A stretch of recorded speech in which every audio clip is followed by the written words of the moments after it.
Hello, everyone. Hello.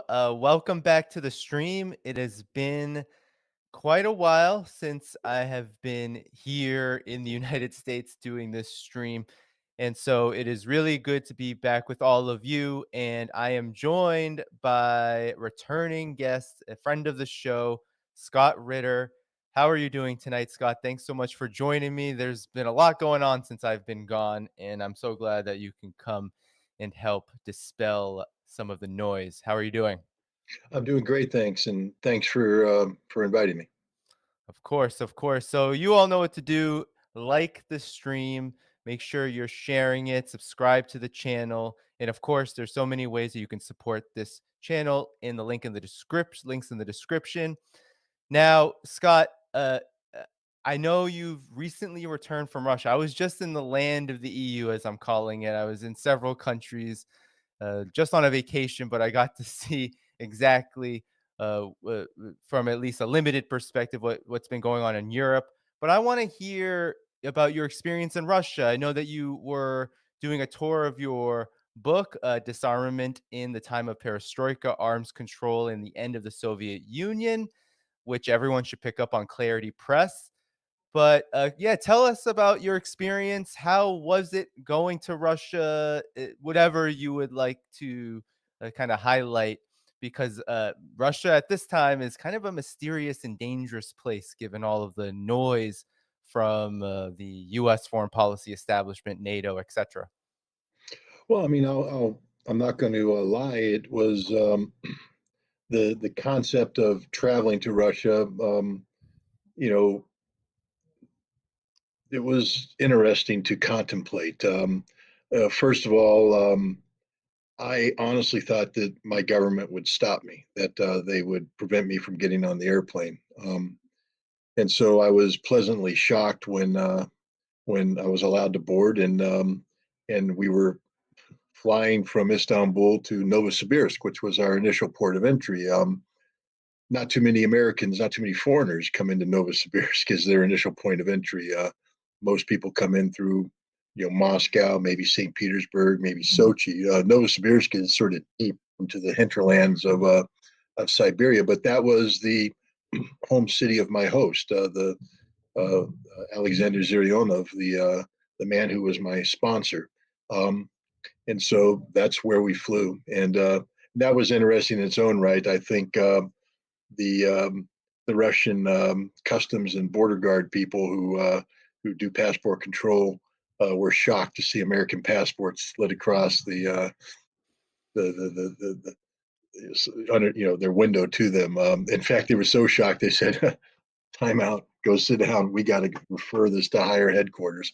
And they sorted out. We had the right visas, and the authorities knew that we were coming, and so we were eventually put in. But it just goes to show that the strangeness aspect was a two-way street, because not too many Americans travel to Russia at this point in time. Um, the purpose of the visit, as you said, was to um, promote the Russian edition of my book. It was published by Komsomolskaya Pravda, one of the largest and most respected publishing houses in Russia. And they did a fantastic job in getting this book to print.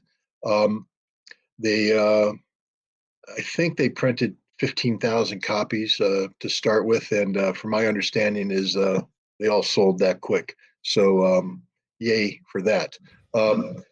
And look, Komsomolskaya Pravda's motivation in helping support this tour was to sell books, and so that, of course, played an important part of what I did. But the mechanism of selling the book consisted of doing um, shows like this, to go on to Russian shows and talk about disarmament, talk about the book, talk about current affairs.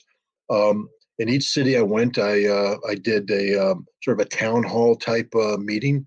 Um, they were originally supposed to be quite large, and there was a lot of interest. I'm not bragging. I'm just saying that there's a lot of interest in Russia for what I have to say, and had the opportunity been permitted to go forward, we could have easily have filled venues with 1,000, 5,000 people. The decision, however, was made from a security perspective to not do that, shortly before I was supposed to arrive in Russia, a Russian war blogger named nicknamed Tatarsky was assassinated by Ukrainian intelligence, and he is on a death list known as the Mirotvorets list. I'm on that list, and the Ukrainian government has heightened my profile in terms of their condemnation of what I've been saying about the conflict in Ukraine. And so there was concern that if they advertised venues well in advance, that this could become a target for people who wish to do me harm, but more importantly, forget me, hurt innocent people who were coming to hear what I had to say. I mean, you don't want to create the conditions where hundreds, thousands of people's lives could be put at risk. And so one of the things that happened is that the announcement of my talks was withheld until the last moment, and there was extremely tight security around it. So I didn't get to address the massive crowds, but the crowds that I did address were people who wanted to be there, people who were interested in what I had to say, people who challenged me, some very interesting questions, very poignant questions on questions on the mark. And so I had this wonderful opportunity to interact with the people. But the other part of the journey was my own journey to learn more about Russia, you see, because this isn't just about promoting a book. I mean, that's, of course, what made this trip possible. But to give this trip meaning, beyond simply marketing, I felt that it was imperative that I go to Russia, see firsthand what Russia's about, and try and do my best to capture the essence of Russia and bring it back to America, so that I could better explain to Americans who haven't had the opportunity to go to Russia the reality of Russia. Um, some people might think it's corny, but the way I describe what I'm trying to capture, this essence, is the Russian soul. It's a concept that I didn't invent. Russian writers have been talking about the Russian soul for centuries now. Dostoevsky, Tolstoy, Lermontov, they all speak about the Russian soul in one way or another, and the Russians themselves speak about the soul. It's an important part of who they are, what they are. And here I am, an American, and I'm trying to go, well, what is the Russian soul? How would you describe it? What does it encompass? And what's the meaning of it? And what does it, what's the ramifications of this Russian soul? And that was a journey I went on, and I took it seriously. I had unique opportunities to see Russian culture, Russian history, and the Russian people, the Russian nature. Um, Part of my trip was what I call the planes, trains, and automobile aspect of it, meaning that we did a lot of flying, um, we took a lot of trains, and we drove a lot. So I got to see every aspect of Russian transport. Um, the report card that I'll put back on Russia is the following, and this may shock a lot of Americans. Um, Sanctions aren't working. In fact, let me just put it the other way. Sanctions are making Russia stronger. The Russian economy today is the strongest economy in the history of the Russian Federation. That's not Scott Ritter saying. I mean, that was my observation. But Russia just held something called the St. Petersburg International Economic Forum, and Vladimir Putin spoke there and gave a report card, which he said the exact same thing. The Russian economy is doing A-OK. It's growing. It's the strongest, most vibrant, most dynamic economy in the history of Russia. And it's the reason for this is because of Russia's compelled response to the sanctions that the United States and Europe have put in place. Russia has beat the sanctions. Russia is moving on. They don't care about the West anymore. They don't need the West anymore. They don't want the West anymore, and they're thriving. Every city, and I come from the United States. You're here, Danny. You heard about the Build Back Better plan. Joe Biden's big infrastructure plan, and what it was going to do, the miracles that it was going to perform in America. New bridges, new roads, new everything. We're going to redo America. Big home improvement project. Well, it hasn't happened, and it's not going to happen because we can't afford it. Let me tell you who's doing Build Back Better: the Russians. Every city I went to, there are massive construction projects. Why? Because thanks to sanctions, the oligarch driven system of developing the Russian economy where you would make business opportunities, make money, and then have that money leave Russia is over. No money's fleeing Russia right now because Russia's been sanctioned. They can't take their money out. So, but they're still making money. Where's it going? It's being reinvested back into Russia.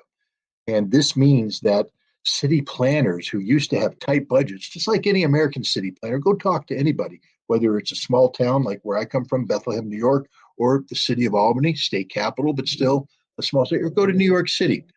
Every city planning session has the following problem. Too many hands reaching out saying, I need money, I have projects I want to do. Not enough money. There's not enough money to go around. Well, in Russia, that's not the problem. Problem is they got money and they don't have enough people to do the projects. They are literally calling people up and saying, hey, I know you didn't bid on this, but you guys mind coming down? We have about 300 million rubles we need to spend on something. And we'd like you to come in and tell us what you think you can do. And that's happening right now. Foreign investment, domestic investment, there's just construction taking place. Now, if people think that I'm trying to paint a picture of a utopia, I'm not. Russia, like any country, has its problems. First of all, Russia's still digging itself out of the hole that was dug by Boris Yeltsin and the collective West in the 1990s. There are ramifications of that disastrous period that resonate to this day. One of the problems also is that Russia, like any large country, has bureaucracies, and some bureaucracies are more efficient than others. And some bureaucracies, especially when you deal with energy-based income and things of that nature, there is a level of corruption. So let's not pretend that there is no corruption in Russia, that everything is perfect, that everybody operates perfectly. There are many problems in Russia. Let's just be straight up about that. And the Russians will tell you the same thing. Yeah, we got problems, but Russia's working. They're trying to solve the problems that they do have. They have solved many of the problems that did exist, and Russia is functioning. Russia is moving forward. They have some friction holding them back, but they're going to overcome those problems. And thanks to sanctions, we've made it easier for Russia to begin to overcome those problems. The other thing, too, is because of this war, patriotism is taking hold in Russia. Russians have always been patriotic. There's always been this love of Mother Russia, but I would say that while people supported Putin, and he had majority support, I can't say that there was overwhelming enthusiasm for Putin. It was more like, all right, yeah, Vladimir Putin is doing an okay job. We're not unhappy that he's there. The majority of Russians, a lot of Russians saying, we don't like the guy. We'd like to see someone else. Because of this war, what's happening is the people that didn't like Vladimir Putin, they left. And the Russians are like, bon voyage, good riddance. We don't need you. We don't want you. Have a good day. And the Russians that remain are focused on defending Russia. And you defend Russia any number of ways. It's not just about going to the front lines. It's about serving Russia at home and serving Russia efficiently. And so a lot of the problems that existed, bureaucratic inertia, corruption, are being self-solved by people who suddenly woke up and went, you know what? I'm done with being corrupt for the time being. I'm actually going to run a clean business. First of all, because the government's insisting I do, but second of all, because I want to, because I want to be efficient, because my inefficiency is hurting Russia in the face of this collective threat. So the more these sanctions go on, the more we prolong the conflict. And, the conflict is prolonged every time Congress allocates billions of dollars to the Ukrainian government to keep their system function, to keep their military in the field. The stronger Russia gets. Russia today is stronger economically. Russia is stronger politically. Russia is stronger militarily. This war has not weakened Russia. Russia's military has expanded from 900,000 to 1.5 million. It's probably bigger than that because of a very large volunteer contingent that's fighting in the special military operation.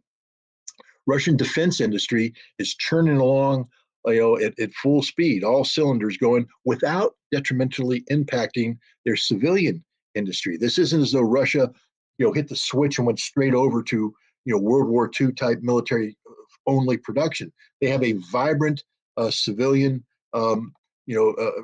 economy. They're building cars, they're building everything, and they're building a lot of weapons, and they're doing it very efficiently, better than the collective West does.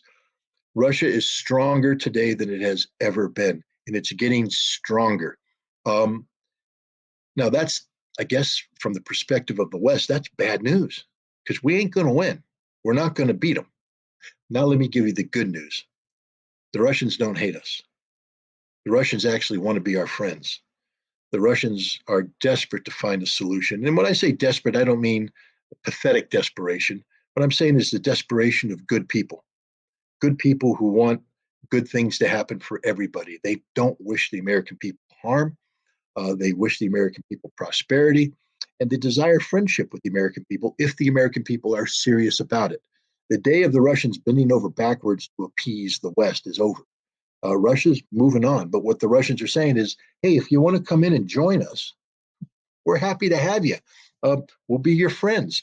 We don't have, and this is the amazing thing, for all the stuff that we've done against them, all the harm we've caused. Because I have to tell you, as an American, if a nation, we saw it here, Danny. We know, you know what I'm talking about. After 9/11, are you telling me there were no hard feelings in the American public towards Muslims, towards Muslim nations?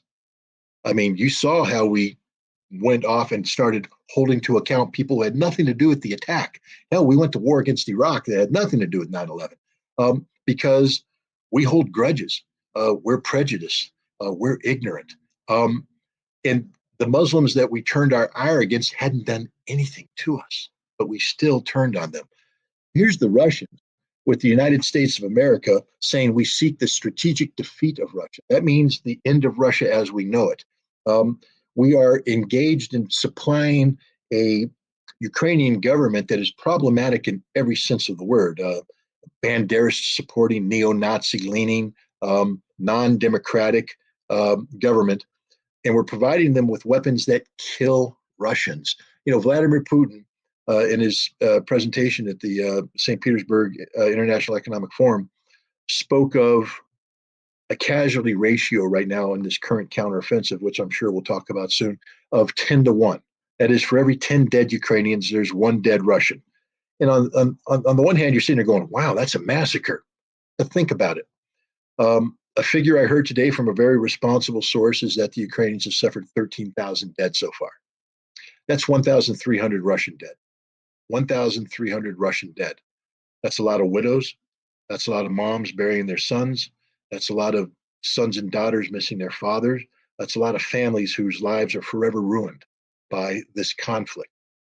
And while I can't speak for those individuals, what I can say as a nation is that if this was us and we were burying 1,300 Americans because of actions taken by the Russian government, supported by the Russian people, there'd be a lot of hatred here in America towards Russia.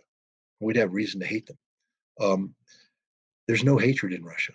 None. I didn't experience any hatred. There's some dislike.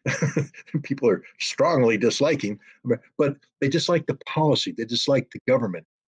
But the feeling towards the American people is surprisingly benevolent, surprisingly warm.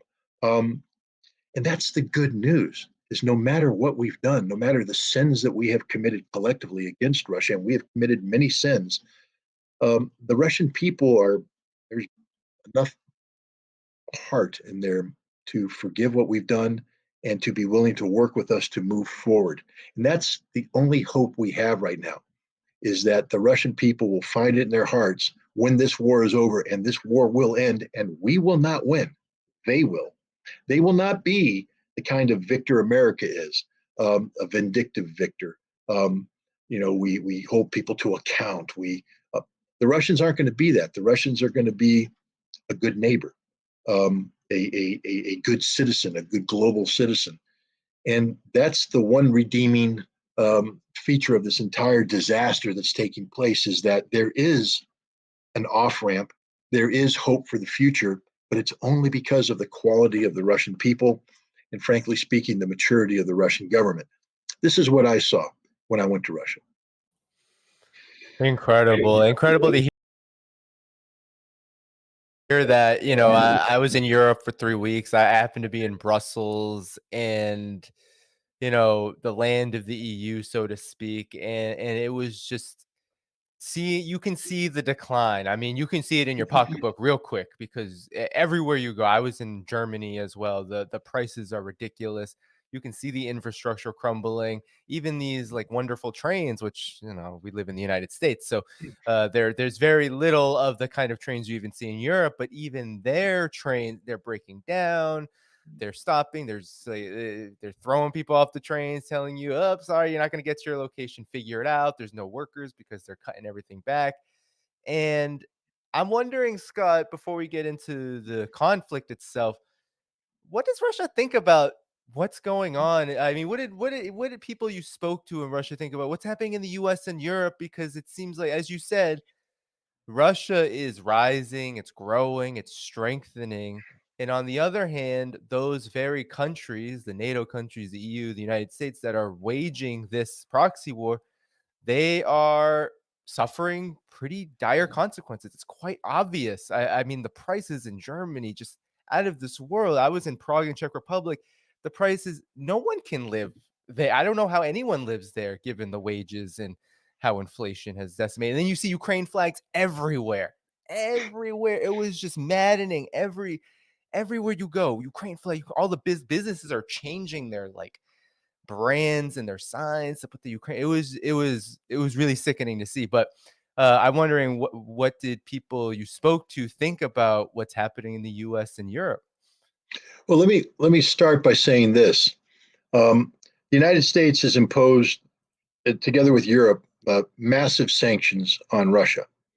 And the purpose of that was deliberately to bring harm to the Russian people, to bring about economic collapse, to cause people to lose their jobs, their livelihood, to cause Russian infrastructure to crumble, to cause problems.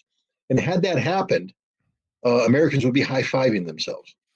Oh yeah, man, we did it.